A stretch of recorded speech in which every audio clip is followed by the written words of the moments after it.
Sudah berkali-kali saya sampaikan, al-khamr ra'su kullil maksiat. Minuman keras itu otaknya segala kemaksiatan. Minuman keras itu adalah pangkalnya segala kejahatan, pangkal segala keburukan. Orang kalau udah mabok, orang tua bunuh anak, anak bunuh orang tua, betul? Betul. Orang kalau udah mabok, mereka perkosa, pemerkosaan, pelecehan seksual, terjadi kriminal, tindak kejahatan kriminal banyak terjadi disebabkan oleh minuman keras. Oleh karenanya, demi menyelamatkan generasi bangsa, demi menyelamatkan anak cucu kita ke depan, kita semua harus bersatu sama-sama untuk membasmi minuman keras. Indonesia merdeka dari penjajah, tapi Indonesia belum merdeka dari minuman keras. Indonesia belum merdeka dari maksiat. Indonesia belum merdeka dari perzinahan. Indonesia belum merdeka dari koruptor. Indonesia belum merdeka dari maling. Indonesia belum merdeka daripada orang-orang yang wajahnya sepi dari cahaya Allah Subhanahu wa taala. Baru siang saya tutup pabriknya Intisari itu. Malamnya sudah Allah buktikan. Lihat nih, hanya gara-gara satu botol berapa banyak itu orang-orang dipukul sama dia. Nah, apakah ini kita mau biarkan terus? Kalau kalian mau biarkan terus, yang punya saya tanya, yang punya wewenang untuk menutup siapa? Pemerintah. Kalau pemerintahnya nak mau tutup, kalau pemerintahnya terima suap, kalau pejabat aparat jadi backingan, maka jangan salahkan umat kalau umat yang akan membakarnya, saudara-saudara. Assalamualaikum warahmatullahi wabarakatuh. Alhamdulillah, alhamdulillahil qawiyyi sultanuh, al-wadihil burhanuh, al-mabsut fil wujud karamu wa ihsanuh.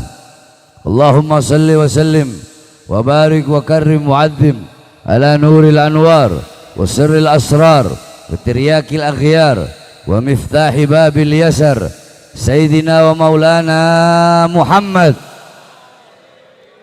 Muhammadinil Mukhtar wa alihil adhar wa ashabihil akhyar adada ni'amillahi wa ifdalih, amma ba'd. Yang saya cintai, yang saya muliakan, segenap para alim ulama, para habaib, para kiai, para asatid, para tokoh masyarakat, segenap aparat pemerintah, wabil khusus guru kita yang mulia, guru saya, orang tua saya, Al-Habib Hamid Al-Kaf, mudah-mudahan Allah panjangkan umur beliau, Allah sehatkan jasmani dan ruhani beliau, Allah perkuat langkahan kaki beliau di dalam berdakwah di jalan Allah, membimbing kita semua menuju jalannya Allah, menuju ridhonya Allah, menuju syafaatnya Rasulullah, menuju rahmatnya Allah. Amin amin ya rabbal alamin. Yang saya cinta, yang saya muliakan, orang Allah permudah urusan dunia akhirat beliau, Allah subhanahu wa ta'ala perkuat langkahan kaki beliau dalam berdakwah di jalan Allah subhanahu wa ta'ala, beserta seluruh pengurus masjid dan seluruh hadirin hadirat, bapak-bapak, ibu-ibu, khususnya para pemuda-pemudi sekalian yang dimuliakan oleh Allah subhanahu wa ta'ala. Alhamdulillah, segala puji dan syukur kehadirat Allah. Dialah Allah yang maha besar, yang besar selain Allah kecil. Dialah Allah yang maha kaya, yang kaya selain Allah miskin. Dialah Allah yang maha perkasa, yang maha kuat, yang perkasa selain Allah lemah. Dialah Allah raja di atas para raja, yang raja selain Allah hamba.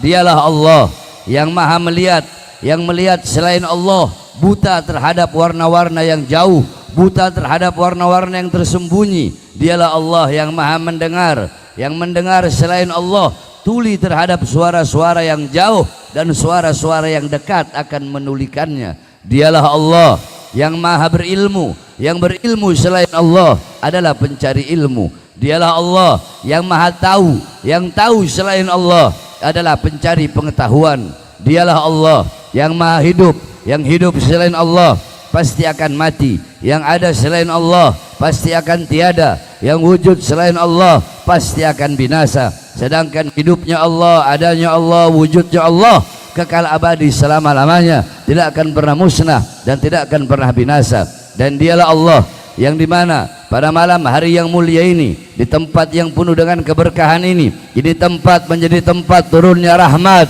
tempat turunnya maghfirat, tempat turunnya hidayat, tempat turunnya inayat, tempat turunnya berkat. Kita duduk di sini menjadi mulia karena memuliakan baginda Nabi besar Muhammad. Kita duduk di sini menjadi agung karena mengagungkan baginda Nabi besar Nabi Muhammad.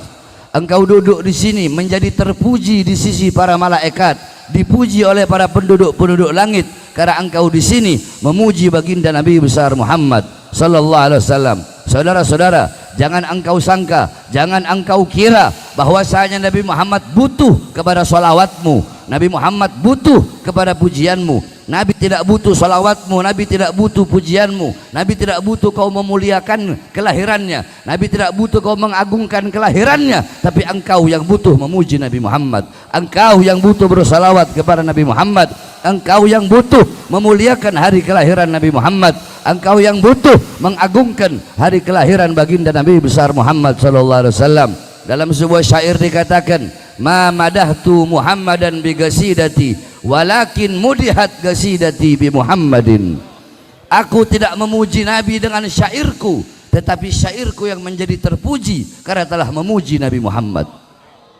Aku tidak memuliakan Nabi dengan syairku, tapi syairku yang menjadi mulia karena telah memuliakan Nabi Muhammad. Aku tidak mengagungkan Nabi dengan syairku, tapi syairku yang menjadi agung karena telah mengagungkan baginda Nabi besar Muhammad. Kita duduk di sini menjadi mulia karena memuliakan Nabi Muhammad. Duduk di sini menjadi agung karena mengagungkan Nabi Muhammad. Saudara-saudara, segala sesuatu yang berkaitan dengan Nabi Muhammad, segala sesuatu itu akan menjadi mulia. Alam tara jildal haqira mugabbalan bi thaqafi lama ansara jildal mushafi. Tidak pernahkah kau lihat, tidak pernahkah kau mendengar, tidak pernahkah kau tahu bahwasanya kulit-kulit yang tidak berharga, kulit-kulit yang tidak bernilai, kulit-kulit itu dicium oleh mulut-mulut ketika kulit itu menjadi sampul daripada ayat suci Al-Quran. Nah, kita adalah kulit yang tidak berharga, kita adalah kulit yang tidak bernilai. Al-Quran yang berjalan adalah baginda Nabi besar Muhammad, sehingga kita menjadi mulia karena memuliakan baginda Nabi besar Muhammad sallallahu alaihi wasallam.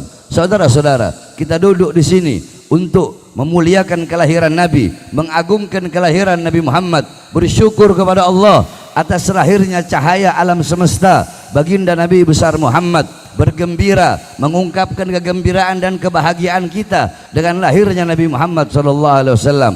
Saudara-saudara, dalam Al-Quran Allah subhanahu wa ta'ala berfirman, qul bifadlillah wa birahmatih fabidzalika falyafrahu. Katakanlah, dengan karunia Allah, dengan anugerah Allah dan dengan rahmatnya. Dalam kitab-kitab tafsir dijelaskan, dalam tafsir Ma'alimut Tanzil Al-Imam Baghawi, dalam tafsir Jami'ul Bayan Al-Imam Ibnu Jarir At-Tabari, dalam tafsir Ad-Durul Manthur tafsir bil Ma'thur Al-Imam As-Suyuti, dalam tafsir Kabir Al-Imam Ar-Razi, dalam tafsir Ibnu Katsir dan tafsir-tafsir yang lain dikatakan anugerah Allah.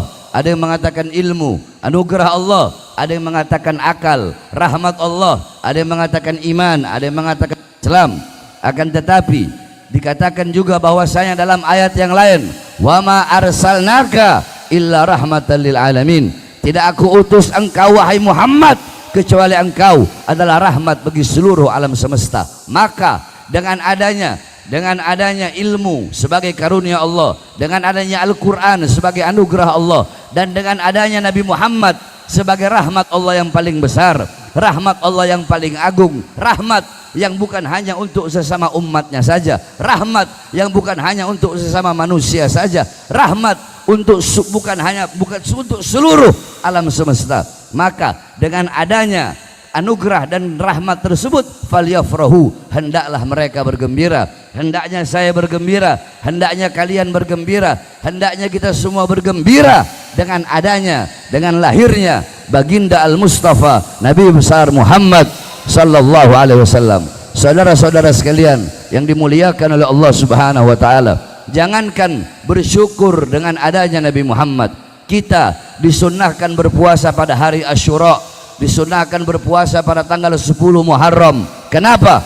Nabi Muhammad pernah bertanya kepada orang-orang Yahudi Madinah tentang puasa mereka pada tanggal 10 Muharram.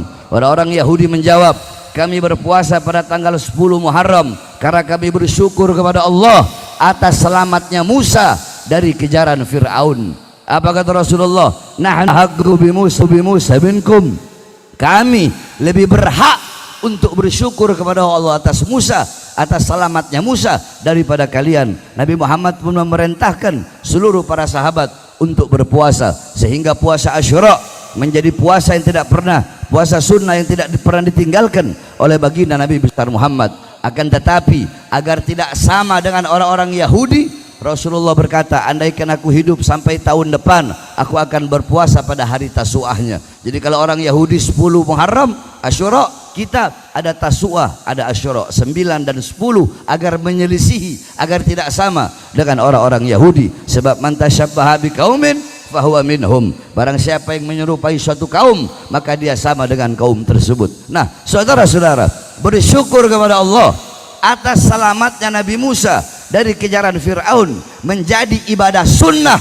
Maka bagaimana bersyukur kepada Allah atas selamatnya seluruh alam jagat raya berkat adanya baginda Nabi besar Muhammad. Kalau bersyukur kepada Allah, bersyukur kepada Allah atas selamatnya Nabi Musa dari kejaran Fir'aun menjadi ibadah sunnah, maka bagaimana dengan bersyukur kepada Allah atas selamatnya seluruh alam jagat raya ini dengan adanya Nabi Muhammad? Fa kaifa tad'u ila dunya daruratu man laulahu lam tukhrajid dunya minal adami. Bagaimana mungkin Nabi Muhammad akan tertarik kepada keindahan dunia, kesenangan dunia, kemewahan dunia, sedangkan kalau bukan karena Nabi, dunia tidak akan pernah dikeluarkan dari ketiadaannya. Dunia nggak akan pernah ada. Ini dunia selamat berkat adanya Nabi Muhammad. Bahkan para nabi dan para rasul selamat berkat adanya Nabi Muhammad SAW. Nabi Allah Adam alaihissalam, Allah terima taubatnya. Kenapa? Karena baginda Nabi besar Muhammad. Nabi Allah Nuh, Allah selamatkan dari banjir. Kenapa? Karena dalam tulang sulbinya terdapat cahaya baginda Nabi besar Muhammad. Nabi Allah Ibrahim, Allah selamatkan dari api Namrud. Kenapa? Karena dalam tulang sulbinya terdapat cahaya baginda Nabi besar Muhammad. Nabi Allah Ismail, Allah selamatkan ketika akan disembelih, Allah ganti dengan seekor domba yang berasal dari langit. Kenapa? Karena dalam tulang sulbinya terdapat nur cahaya baginda Nabi besar Muhammad. Para nabi, para rasul terselamatkan berkat baginda Nabi besar Muhammad. Maka bagaimana cara kita bersyukur kepada Allah Subhanahu wa taala? Sedangkan jikalau bersyukur atas selamatnya Nabi Musa dari kejaran Fir'aun saja menjadi ibadah sunnah, maka bagaimana bersyukur kepada Allah atas selamatnya seluruh alam jagat raya berkat adanya baginda Nabi besar Muhammad sallallahu alaihi wasallam. Oleh karenanya, saudara-saudaraku sekalian yang dimuliakan oleh Allah Subhanahu wa taala, saya sampaikan bahwasanya tidak pantas bagi orang-orang yang berakal, tidak pantas bagi orang yang lidahnya mengucapkan la ilaha illallah Muhammad Rasulullah, kemudian mereka masih bertanya untuk apa merayakan maulid, untuk apa bikin maulid, seakan-akan dia bertanya untuk apa bergembira dengan lahirnya Nabi Muhammad. Kalau ada orang yang bertanya ngapain bikin maulid, sama seperti dia bertanya ngapain bergembira dengan lahirnya Nabi besar Muhammad. Saudara-saudara, jikalau intisari peringatan maulid, jikalau intisarinya adalah memuliakan kelahiran Nabi, mengagungkan kelahiran Nabi, maka ketahuilah sebelum kita duduk di sini memuliakan dan mengagungkan kelahiran Nabi, telah ada satu zat yang lebih dulu mengagungkan dan memuliakan kelahiran Nabi Muhammad, bahkan yang pertama kali memuliakan dan mengagungkan kelahiran Nabi Muhammad. Siapa? Allah yang pertama kali memuliakan dan mengagungkan kelahiran Nabi Muhammad. Tapi Allah memiliki cara sendiri untuk memuliakan dan mengagungkan hari kelahiran kekasihnya. Bagaimana cara Allah? Saudara-saudara, di hari kelahiran Nabi Muhammad SAW, sumur yang kering memancarkan airnya, pohon-pohon yang kering memancarkan daunnya, bertumbuh daunnya. Api majusi yang selama ribuan tahun Allah padamkan di hari kelahiran Nabi. Wulida sallallahu alaihi wasallam yaumal isnin itsadzar min syahr Rabiul Awal amal fil. Nabi Muhammad lahir pada hari Senin 12 Rabiul Awal tahun gajah. Wa summiya ama wiladati amul fil li'anna malikal habasya jaa ila Makkah li hadmil Ka'bah. Tahun kelahiran Nabi dinamakan tahun gajah karena pada tahun tersebut datang raja datang pasukan gajah, raja Habasyah wa kana fi filun adim, membawa pasukan gajah yang besar, lihadmil Ka'bah, untuk menghancurkan Ka'bah. Fa ahlakallahul jaysh, kemudian Allah hancurkan tentara gajah di hari lahirnya Nabi Muhammad sallallahu alaihi wasallam. Nah, saudara-saudara, apakah mustahil bagi Allah memancarkan sumur yang kering, Allah pancarkan airnya, pohon-pohon yang tidak pohon-pohon yang kering Allah tumbuhkan daun dan bunganya, kemudian api majusi Allah padamkan, tiang-tiang tembok istana Romawi yang perkasa Allah hancurkan. Apakah mustahil sebelum Nabi lahir atau sesudah Nabi lahir? Tidak mustahil bagi Allah. Tapi kenapa kok di hari lahirnya Nabi takriman, tasyrifan, wa ta'ziman, untuk memuliakan, untuk mengagungkan hari kelahiran baginda Nabi besar Muhammad. Nah, jika Allah saja memuliakan hari kelahiran Nabi Muhammad, kita siapa kok tidak mau memuliakan dan mengagungkan hari kelahiran baginda Nabi besar Muhammad sallallahu alaihi wasallam? Oleh karenanya, saudara-saudaraku sekalian yang dimuliakan oleh Allah, dengan adanya peringatan-peringatan Maulid Nabi Muhammad sallallahu alaihi wasallam, maka pulang dari ini majelis-majelis Maulid, jadikan Nabi Muhammad sebagai teladanmu, uswahmu, gutwahmu, pedomanmu dalam kehidupan sehari-hari. Majelis-majelis seperti ini, inilah warisan Nabi Muhammad. Nabi Muhammad tidak mewariskan dinar, dirham, uang, intan, permata, berlian, pangkat, jabatan, tahta, kekuasaan. Bukan itu warisan Nabi. Warisan Nabi Muhammad ilmu, amal, akhlak, wara, khauf, ikhlas, sabar, khasyah, zuhud, takwa, ibadah, qanaah. Para ulama pewaris Nabi Muhammad, para ulama penerus perjuangan Nabi Muhammad, para ulama penyambung lidah Nabi Muhammad, para ulama pemegang tongkat estafet perjuangan baginda Nabi besar Muhammad. Majelis-majelis seperti ini, di majelis-majelis ini engkau mendapatkan warisan Nabi Muhammad. Saudara-saudara, kalian saling bunuh, saling berantem, saudara dengan saudara berantem untuk memperebutkan warisan-warisan dunia yang akan membuat engkau hina dunia akhirat. Kalian mendapatkan, kalian berantem, kalian berebutan warisan-warisan dunia yang bisa menyulitkan kalian dunia akhirat, yang bisa membuat kalian akan dihisap oleh Allah kelak di akhirat. Kalian berdahulu-dahuluan, bersungguh-sungguh di dalam warisan-warisan dunia, tetapi ini warisan Nabi Muhammad SAW, satu huruf yang ada di ini majelis yang merupakan warisan Nabi Muhammad lebih bermanfaat, lebih bernilai, lebih berharga bagimu daripada dunia dan isinya. Saudara-saudara, satu huruf daripada warisan Nabi Muhammad itu lebih bernilai, lebih berharga, lebih bermanfaat daripada dunia dan seisinya bagimu. Oleh karenanya, wasiat saya, jangan jauh dari majelis-majelis seperti ini, karena majelis-majelis seperti ini, inilah yang diwariskan Nabi Muhammad.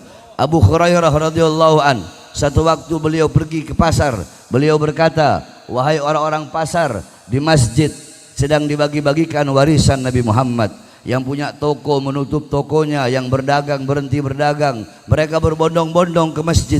Ketika mereka sampai ke masjid, mereka tidak melihat sedang dibagikan gamis Nabi, sorban Nabi, imamah Nabi, ridak Nabi, pakaian Nabi. Tidak, yang mereka lihat adalah halaqah ilmu, putaran orang-orang yang berputar, duduk berputar untuk menuntut ilmunya Allah. Kata Abu Hurairah, majelis-majelis ilmu inilah warisan daripada baginda Nabi besar Muhammad sallallahu alaihi wasallam. Maka saudara-saudara, pulang dari ini majelis, jadikan kampungmu sebagai kampung Nabi Muhammad, jadikan rumah tanggamu rumah tangga Nabi Muhammad, ajarkan putra-putrimu pendidikan Nabi Muhammad. Saudara-saudara, tidak ada pendidikan yang lebih mulia, tidak ada pendidikan yang lebih baik, tidak ada pendidikan yang lebih utama selain daripada pendidikan baginda Nabi besar Muhammad sallallahu alaihi wasallam. Nabi Muhammad sallallahu alaihi wasallam seorang nabi yang pecinta, yang penyayang, yang cintanya, yang kasih sayangnya lebih besar daripada kasih sayang bapakmu kepadamu, lebih besar daripada kasih sayang ibumu kepadamu, lebih besar daripada kasih sayang gurumu kepadamu, lebih besar daripada kasih sayang istrimu kepadamu, suamimu kepadamu, anak-anakmu kepadamu. Makhluk yang paling mencintaimu adalah baginda Nabi besar Muhammad sallallahu alaihi wasallam. Nabi Muhammad, beliau seorang nabi yang gigi gerahamnya pernah patah demi siapa? Demi kalian sebagai umatnya. Beliau berdakwah, beliau berjuang pagi, siang, sore, malam beliau kepanasan, kehujanan, pipi beliau tertusuk tulang, tembus sampai ke sebelah. Demi siapa? Demi keluarganya, demi sahabatnya, demi anak cucunya. Bukan, demi kalian sebagai umatnya. Beliau seorang nabi yang pernah 3 hari 3 malam kelaparan, tidak makan, mengganjal perutnya dengan batu. Beliau kelaparan bukan untuk keluarganya, bukan untuk anak cucunya. Beliau kelaparan demi kalian sebagai umatnya. Sampai-sampai Sayyidatuna Aisyah radhiyallahu anha ketika beliau berdiri di depan kuburnya Rasulullah, beliau berkata, "Ya man kharaja minad dunya walam yashba' batnahu walau bi khubsis sa'ir." Wahai seorang manusia yang wafat, yang meninggal dunia dalam keadaan perutnya kosong, belum masuk sesuatu apapun walaupun sekedar roti yang kering. Nabi Muhammad kelaparan demi kita sebagai umatnya, mengorbankan nyawanya, jiwanya, darahnya. Para sahabat-sahabat Nabi Muhammad sallallahu alaihi wasallam, beliau-beliau mengorbankan nyawanya, jiwanya. Sayyidina Talha bin Ubaidillah, Talha bin Ubaidillah ketika perang menjaga Rasulullah SAW, ada musuh Allah bawa pedang ingin menebas Rasulullah, dia kasih tangan kanannya, putus tangan kanannya. Datang lagi musuh Allah bawa pedang, dikasih tangan kirinya, putus tangan kirinya. Tangan kanannya putus, tangan kirinya putus. Dia lihat dari jauh ada yang mau manah Rasulullah, dia pasang dadanya, terkena ratusan anak panah untuk membela Rasulullah sallallahu alaihi wasallam, untuk menjaga Rasulullah. Ada musuh Allah yang memegang rantai, diputar-putar itu rantai dilempar sehingga menempel 2 buah mata rantai di pipi suci Rasulullah sallallahu alaihi wasallam. Talha menangis. Sayyidina Talha berkata, ya Rasulullah, maafkan aku tidak bisa menghalangi datangnya rantai tersebut. Izinkan aku mencabutnya ya Rasulullah, tapi aku tidak lagi memiliki tangan, aku tidak bisa mencabut dengan tangan, tanganku telah putus, maka izinkan aku mencabutnya dengan gigi-gigiku ya Rasulullah. Dicabut mata rantai tersebut dari pipinya Rasulullah, 1 mata rantai copot juga gigi Talha bin Ubaidillah. 1 mata rantai copot, rontok gigi Talha bin Ubaidillah. Talha bin Ubaidillah kedua tangannya putus, dadanya terkena ratusan anak panah, gigi-giginya rontok demi Rasulullah SAW. Sayyidatuna Nusaibah, seorang wanita yang dinamakan, yang diberi gelar Hamiyatur Rasul, penjaga Rasulullah, yang sama kedua tangannya putus, badannya terkena anak panah demi melindungi Rasulullah SAW. Nah, saudara-saudara, Sayyidina Abu Bakar As-Siddiq, beliau bagaimana ketika dalam goa, beliau menutup semua, beliau bilang, ya Rasulullah, jangan kau dulu yang masuk, biar aku duluan yang masuk. Jikalau di dalam ada binatang-binatang liar, ada binatang-binatang buas, biar aku yang lebih dulu mati ya Rasulullah. Bagaimana Sayyidatuna Khadijah, yang dimana Sayyidatuna Khadijah berkata, wahai suamiku, jikalau nanti aku wafat, jikalau nanti aku meninggal, kemudian perjuanganmu Islam butuh uang, butuh harta, sedangkan aku tidak lagi memiliki apa-apa, maka gali kuburku, ambil tulang belulangku, jual demi kejayaan Islam. Jual tulang-tulang belulangku demi perjuangan Islam. Nah, kita, apa yang telah kita berikan untuk Nabi Muhammad? Apa yang telah kita berikan untuk Nabi Muhammad? Sudahkah engkau membuat Nabi Muhammad tersenyum? Sudahkah engkau membuat Nabi Muhammad bahagia? Sudahkah engkau membuat Nabi Muhammad bergembira? Atau sebaliknya, Nabi Muhammad berjuang untuk kita agar apa? Agar iman sampai, agar Islam sampai. Nabi Muhammad, para sahabat, para tabi'in, tabi'in, ulama al-amilin, para salaf, mereka berjuang agar iman sampai, Islam sampai, agar masjid sampai, agar musola sampai, agar ilmu sampai, agar ulama sampai. Tetapi itu setelah itu semua sampai berkat perjuangan Nabi, malah kita sia-siakan, malah kita malas-malesan, malah kita lebih memilih urusan-urusan yang akan hancur, urusan-urusan yang akan binasa, urusan-urusan yang hina, urusan-urusan yang Nabi Muhammad katakan mal'unatun ma fiha, terlaknat, terkutuk. Apa urusan-urusan itu? Urusan-urusan itu adalah urusan-urusan dunia. Kita lebih mementingkan perut kita daripada berjuang untuk Nabi Muhammad. Kita lebih mementingkan perut kita, lebih mementingkan urusan dunia kita daripada urusan agama baginda Nabi besar Muhammad sallallahu alaihi wasallam. Oleh karenanya, saya wasiatkan kepada bapak-bapak, ibu-ibu sekalian, dan kepada kita semua yang ada di sini, pemuda-pemudinya, saudara-saudara sekalian yang dimuliakan oleh Allah, didik putra-putri kalian dengan pendidikan Nabi Muhammad. Pulang dari ini majelis maulid harus bertambah keberkahan kalian. Apa itu keberkahan? Keberkahan bukan bertambahnya harta. Keberkahan bukan bertambah harta, bukan bertambah pangkat, jabatan, bukan. Al-barakah tuzidukum fit ta'ah. Barokah adalah bertambahnya ketaatanmu kepada Allah. Ketika kau pulang dari majelis maulid, bertambah kecintaanmu kepada Rasulullah, sehingga cinta itu mendorong engkau untuk taat kepada Allah, patuh kepada Allah. Cinta itu mendorong engkau untuk mengikuti amalan-amalan Rasulullah, mengikuti sunnah-sunnah Rasulullah. Cinta itu mendorong engkau untuk sholat, untuk puasa, untuk zakat. Cintamu kepada Rasulullah pulang dari majelis mendorong engkau untuk memberi makan orang golongan-golongan yang dicintai oleh Rasulullah, fugara, masakin, fakir, miskin, yatama, anak-anak yatim. Engkau pulang dari sini, cintamu mendorong engkau untuk menjadikan rumah tanggamu sebagai rumah tangga Nabi Muhammad, maka berarti engkau telah mendapatkan keberkahan dari maulid. Tapi jikalau sebelum datang ke maulid, pulang dari maulid, begitu sama-sama begitu saja, berarti kau tidak mendapatkan apa-apa, saudara-saudara. Oleh karenanya hadirin sekalian, apalagi ini zaman fitnah di mana-mana, kerusakan di mana-mana. Makanya jangan heran kenapa Allah kasih bencana, kenapa Allah kasih bala, kenapa Allah kasih musibah kepada negara kita yang kita cintai ini, saudara-saudara. Belum Aceh belum selesai, Sumatera belum selesai banjir bandang, gempa saudara-saudara kita di NTT. Allah kasih gempa untuk saudara-saudara kita di NTT, kebakaran di Kalimantan. Kenapa ini semua bisa terjadi? Sayyidina Anas ibn Malik pernah bertanya kepada Ummahatul Mu'minin Sayyidatuna Aisyah radhiyallahu anha. Sayyidina Anas bin Malik bertanya, wahai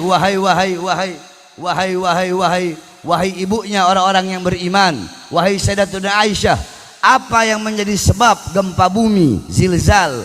Apa yang menjadi sebab utama gempa bumi? Dijawab oleh Sayyidatuna Aisyah. Perhatikan apa kata beliau, idza istahalla zina wa istibahal khumur wa darabu bil ma'azif. Apabila telah merajalela tiga perkara merajalela, istahalla zina, zina dianggap sebagai perbuatan yang halal. Zina dianggap sebagai perbuatan yang halal. LGBT merajalela, lesbi, homo, gay, orang-orang tidak punya lagi rasa malu, pacaran pinggir jalan, ciuman pinggir jalan. Nah saudara-saudara, zina bukan mereka anggap sebagai perkara yang haram, tapi zina sudah dianggap sebagai perkara yang halal. Istahalla, makanya di situ ada kata istahalla, menganggap zina sebagai suatu perkara yang halal. Istibahal khumur, minuman keras, khamr, dianggap sebagai sesuatu yang dibolehkan.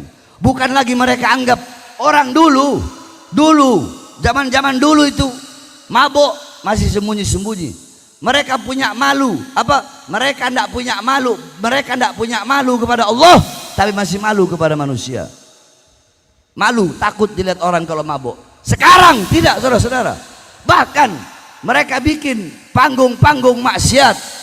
Mereka bikin panggung-panggung maksiat. Khamar diperjualbelikan, bahkan khamar ditukar. Siapa yang hafal ayat Al-Quran, siapa yang hafal Ad-Duha, siapa yang hafal Al-Ikhlas, dapat minuman keras. Mereka anggap minuman keras sebagai sesuatu yang diperbolehkan, sebagai sesuatu yang mubah. Kemudian wadarabu bil ma'azif, mereka memainkan musik-musik yang membuat lupa dan lalai kepada Allah. Apabila tiga perkara ini merajalela, maka akan Allah berikan gempa bumi. Makanya kalau ada gempa bumi, ada bencana, ada banjir, ada tsunami, ada kebakaran, jangan tanya, ya Allah kenapa kau kasih gempa bumi, ya Allah kenapa kau kasih kebakaran, ya Allah kenapa kau kasih tsunami. Jangan, tapi tanyakan kepada diri kita, tanyakan kepada putra putri kita, tanyakan kepada diri kita sebagai orang tua, hal-hal apa, perkara-perkara apa yang membuat kita lupa dan lalai kepada Allah dalam mendidik putra putri kita sehingga jauh dari Allah, sehingga jauh dari Rasulullah SAW.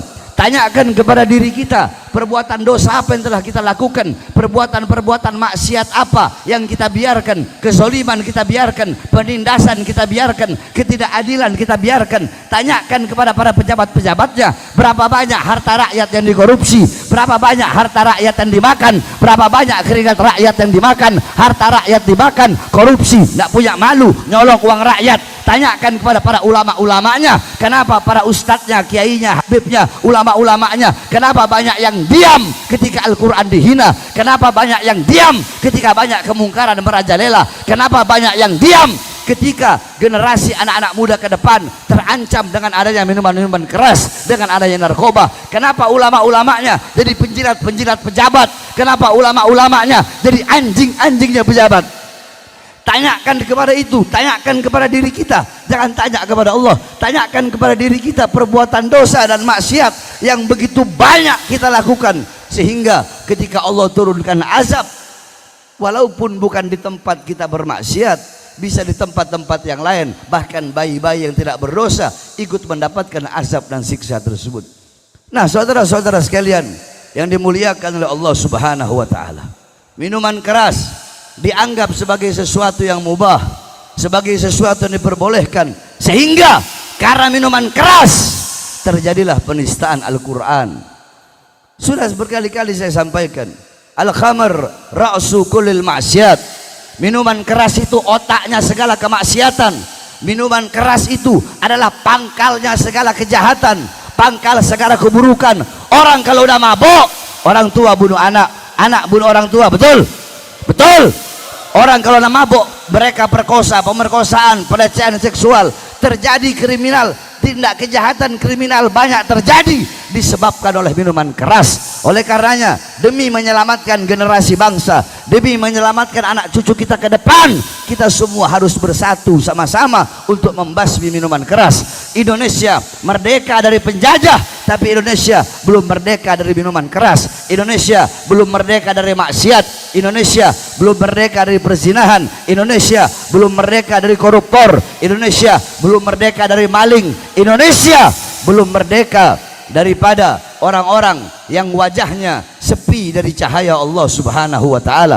Saudara-saudara sekalian yang dimuliakan oleh Allah Subhanahu wa taala, kita sudah tahu apa akibat dari miras. Kita tahu bagaimana miras bisa merusak generasi anak cucu kita ke depan. Saya tanya, bapak-bapak, ibu-ibu, kalian tanam pohon untuk anak cucu kalian, kalian sirami itu pohon, kalian beri pupuk itu pohon, terus ada hama-hamanya kalian biarkan apa kalian berantas? Biarkan apa berantas? Jawab, biarkan apa berantas? Biarkan apa berantas?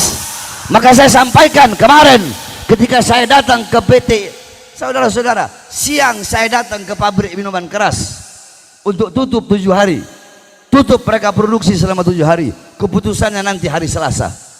Itu siang. Malamnya di Jakarta, di Lenteng Agung ada orang ada orang telanjang, disangkanya orang gila. Kemudian itu pengendara jalan dipukulin sama dia, iya kan? Ternyata apa? Ketika dicek, mabuk intisari 1 botol, saudara-saudara. Baru siang saya tutup pabriknya intisari itu. Malamnya sudah Allah buktikan. Lihat nih, hanya gara-gara 1 botol berapa banyak itu orang-orang dipukul sama dia. Nah, apakah ini kita mau biarkan terus? Kalau kalian mau biarkan terus, yang punya saya tanya, yang punya wewenang untuk menutup siapa? Pemerintah. Kalau pemerintahnya nak mau tutup, kalau pemerintahnya terima suap, kalau pejabat aparat jadi backingan, maka jangan salahkan umat kalau umat yang akan membakarnya, saudara-saudara. Makanya saya wasiatkan kepada kalian semuanya, pemuda-pemudi Bekasi, saya wasiatkan kalau besok-besok, nggak tahu minggu depan atau minggu depannya lagi atau kapan, saya masuk penjara karena bakar itu pabrik miras, berjanjilah kalian demi Allah, kalau saya masuk penjara karena menghancurkan itu pabrik miras demi menyelamatkan anak cucu bangsa, generasi bangsa Indonesia ke depan, berjanjilah jangan pernah kalian padamkan api-api perjuangan yang selama ini telah kami nyalakan, saudara-saudara. Allahu Akbar, Allahu Akbar, Allahu Akbar. Siap lanjutkan perjuangan, siap teruskan perjuangan. Saudara-saudara, demi menyelamatkan anak bangsa, demi menyelamatkan anak cucu kita ke depan dari miras, dari narkoba, jangankan hanya di penjara, nyawa saya, jiwa saya, darah saya murah harganya tumpah untuk bangsa dan rakyat Indonesia. Saudara-saudara, Allahu Akbar, Allahu Akbar. Indonesia merdeka, merdeka.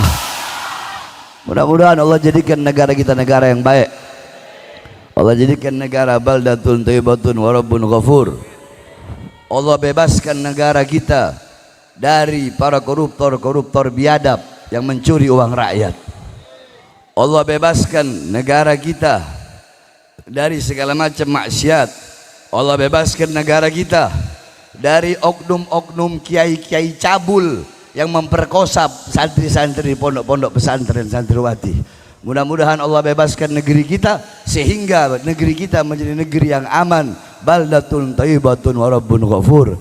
Amin amin ya rabbal alamin. Itu wasiat saya. Sekali lagi, ibu-ibu, didik, perhatikan putra-putri kalian. Saya tanya, jawab anak-anak kalian zaman sekarang, mulai umur 4 tahun, 5 tahun, 6 tahun, 7 tahun, 8 tahun sampai 12 tahun, 13 tahun, lebih banyak pegang handphone apa lebih banyak pegang Quran? Lebih banyak pegang handphone apa lebih banyak pegang Quran? Anak-anak kita lebih banyak pegang handphone. Anak-anak kalian, mereka lebih mengenal artis-artis Korea, mereka lebih mengenal artis-artis K-pop, kehidupannya, kepribadiannya. Anak-anak kalian lebih mengenal para pemain-pemain bola daripada mengenal kepribadian Rasulullah, kepribadian istri-istri Rasulullah, kepribadian para sahabat-sahabat Rasulullah. Putra-putri kalian buta Islam, buta iman, buta agama, buta Al-Quran. Makanya anak-anak kita rusak. Kenapa? Karena kita sebagai orang tua lalai dalam mendidik putra-putri kita dengan pendidikan baginda Nabi besar Muhammad. Ingat, kalian tidak akan menemukan pendidikan yang lebih baik selain daripada pendidikan baginda Nabi besar Muhammad sallallahu alaihi wasallam. Mudah-mudahan saya doakan semuanya yang ada di sini, keluarga kalian menjadi keluarga yang sakinah, mawaddah, warahmah. Anak-anak cucu kalian jadi anak-anak cucu yang soleh-solehah, yang mengikuti jalannya Allah, mengikuti jalannya Rasulullah, mengikuti jalannya para sahabat, jalannya para tabi'in, para tabi'in, jalannya Allah, yaitu jalan Al-Quran, An-Nurul Mubin, wa Dzikrul Hakim, wa Siratul Mustaqim, yang dimana ketika engkau berjalan di jalannya Allah, maka engkau tidak akan pernah tersesat selama-lamanya. Namun apabila engkau telah disesatkan oleh Allah, engkau tidak akan mendapatkan petunjuk kecuali petunjuk dari Allah Subhanahu wa taala. Mudah-mudahan Allah ampuni seluruh dosa-dosa kita yang telah lalu, yang akan datang, yang tampak, yang tidak tampak, yang besar, yang kecil. Mudah-mudahan diampuni oleh Allah sehingga kita pulang dari sini dalam keadaan bersih, dalam keadaan suci. Hati kita jadi hati yang bersih sehingga cahaya Allah masuk, cahaya Rasulullah masuk. Jangan harap cahaya Allah bakal masuk di hati-hati yang kotor. Selama hatimu masih ada benci, masih ada kibir, masih ada sombong, masih ada riya, masih ada ujub, maka cahaya Allah, cahaya Rasulullah tidak akan masuk ke dalam hatimu. Bersihkan hatimu. Apa kata Rasulullah? Ala inna fil jasadi mudghatan idza saluhat saluhal jasadu kulluh wa idza fasadat fasadal jasadu kulluh ala wahyal galab. Ketahuilah, dalam diri manusia ada segumpal daging. Kalau daging itu baik, maka baik seluruh anggota tubuh. Kalau daging itu rusak, maka rusak seluruh anggota tubuh. Daging itu adalah hati. Hati adalah ra'sul jawarih. Hati adalah kepala dari seluruh anggota tubuh. Orang kalau hatinya baik, maka seluruh anggota tubuhnya bakal baik. Kalau hatinya rusak, maka seluruh anggota tubuhnya bakal rusak. Sedangkan baik atau rusaknya hati tergantung dari makanan yang masuk. Maka bapak-bapak kalian yang mencari nafkah, mencari rezeki untuk memberi makan anak istri kalian, jangan sampai masuk nafkah yang syubhat, apalagi nafkah yang haram. Perhatikan saudara-saudara, Al-Imam Ghazali Hujjatul Islam yang ngarang kitab A'jabatuz Zaman Ihya Ulumuddin, pengarang Minhajul Abidin, pengarang Al-Wajiz Al-Wasid yang berinduk kepada Al-Um, pengarang Mukasyaffatul Qulub dan lain-lainnya, Mujaddidul Islam bila khilaf, pembaharu Islam tanpa ada perbedaan pendapat, bahwasanya beliau seorang pembaharu Islam. Beliau punya guru namanya Imamul Haramain. Imam Al-Haramain pernah ditanya tentang satu masalah. Ketika ditanya satu masalah, beliau tidak bisa menjawab. Kemudian orang-orang berkata, "Ya Imam, engkau ulama besar, kenapa kau tidak bisa menjawab hal ini, pertanyaan ini?" Apa jawab beliau? "Saya tidak bisa menjawab pertanyaan itu. Pertanyaan kalian mungkin masih ada air susu yang tertinggal." Maksudnya apa ya Imam? Masih ada air susu yang tertinggal. Beliau pun bercerita, "Dulu ketika aku masih bayi, ayahku sangat berhati-hati dalam memberi makan ibuku yang menyusuiku. Satu waktu tanpa sepengetahuan ayah dan ibuku, aku menangis. Kemudian aku diambil oleh budak perempuan. Budak perempuan tersebut menyusuiku. Ketika ibuku lihat, aku langsung direbut, diambil oleh ibuku, diberikan kepada ayahku. Ayahku memasukkan seluruh jarinya untuk apa? Ke dalam tenggorokanku, untuk mengeluarkan air susu syubhat budak perempuan tersebut. Mungkin aku tidak bisa menjawab pertanyaanmu karena masih ada air susu syubhat yang tertinggal."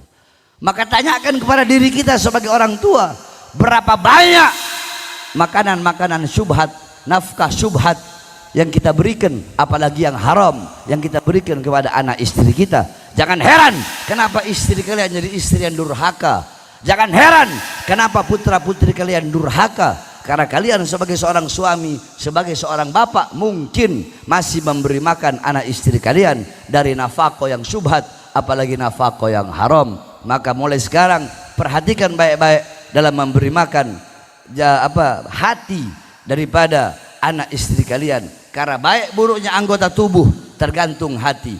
Kalau hatinya baik, ketika hati itu memompa darah mata, matanya akan memandang hal-hal yang baik, matanya akan memandang hal-hal yang diridhai oleh Allah, matanya akan suka memandang wajah ulama. Sedangkan memandang wajah ulama, nadratan fafariha biha fa khalaqallahu min tilkal nadra malakan yastaghfir lahu ila yaumil qiyamah. Siapa orang yang memandang wajah ulama, wajah orang alim dengan pandangan cinta, pandangan bahagia, pandangan kasih sayang, maka dari setiap pandangan itu akan Allah ciptakan malaikat yang memohon ampun, malaikat yang bersujud kepada Allah sampai hari kiamat. Malaikat itu tidak akan mengangkat kepalanya sebelum Allah mengampuni dosa-dosa orang yang memandang wajah para ulama dengan pandangan bahagia. Saudara-saudara, itu memandang wajah para ulama, memandang wajah orang-orang soleh. Nah, maka jikalau kalian ingin kelak di akhirat bisa memandang wajah Nabi Muhammad, maka di dunia pandanglah wajah para ulama. Karena mata-mata yang celaka di akhirat adalah mata-mata yang Allah haramkan untuk memandang wajah indah baginda Nabi besar Muhammad. Ketika hati kalian baik, hati itu memompa darah ke lidah, maka lidah kalian akan basah dengan Al-Quran, dengan zikir, dengan tahlil, tahmid, tasbih, takbir, tamjid, salawat. Ketika hati itu memompa darah ke telinga, telinga kalian akan mendengarkan nasihat, mendengarkan hal-hal yang baik. Ketika hati itu memompa darah ke tangan, tangan kalian akan melakukan hal-hal yang baik, akan memberi makan orang, akan bersedekah, membantu orang, menolong orang, memberi makan orang-orang yang kelaparan. Ketika hati kalian memompa darah ke kaki, kaki kalian akan melangkah ke tempat-tempat yang baik. Sebaliknya, kalau hati kalian buruk, hati kalian rusak, ketika hati kalian memompa darah ke mata, mata akan memandang perkara-perkara yang haram, telinga akan mendengar hal-hal yang haram, lidah akan fitnah, ghibah, namimah. Ketika memompa darah ke tangan, tangan kalian akan merampas hak orang, mencuri, melakukan hal-hal yang haram. Ketika memompa darah ke kaki, kaki kalian akan melangkah ke tempat-tempat yang haram, ke tempat-tempat yang dimurkai oleh Allah. Maka sekali lagi perhatikan dalam memberi makan anak istri kalian. Insya Allah kita semua di sini, para bapak-bapaknya, bisa menjadi suami yang soleh bagi istrinya, bisa menjadi ayah, abah yang baik bagi putra-putrinya, sehingga kelak di dunia, sekarang di dunia kita berkumpul bersama para ulama, insyaallah di akhirat kita akan berkumpul bersama baginda Nabi besar Muhammad sallallahu alaihi wasallam. Amin amin ya rabbal alamin. Terakhir, doakan saudara-saudara, saya punya rahang ini yang sebelah kiri ini patah, udah hampir 10 bulan patah. Jadi saya kalau makan itu bubur atau enggak sampai sekarang masih makan itu harus ada kuahnya, kalau enggak bisa masuk, ngunyah itu sakit. Jadi nanti nih habis ceramah begini nih, itu saya langsung dikompres biar nggak bengkak. Saya nggak mau operasi saudara-saudara, sebenarnya harus operasi, cuma saya masih banyak pertimbangan pikir untuk operasi ini.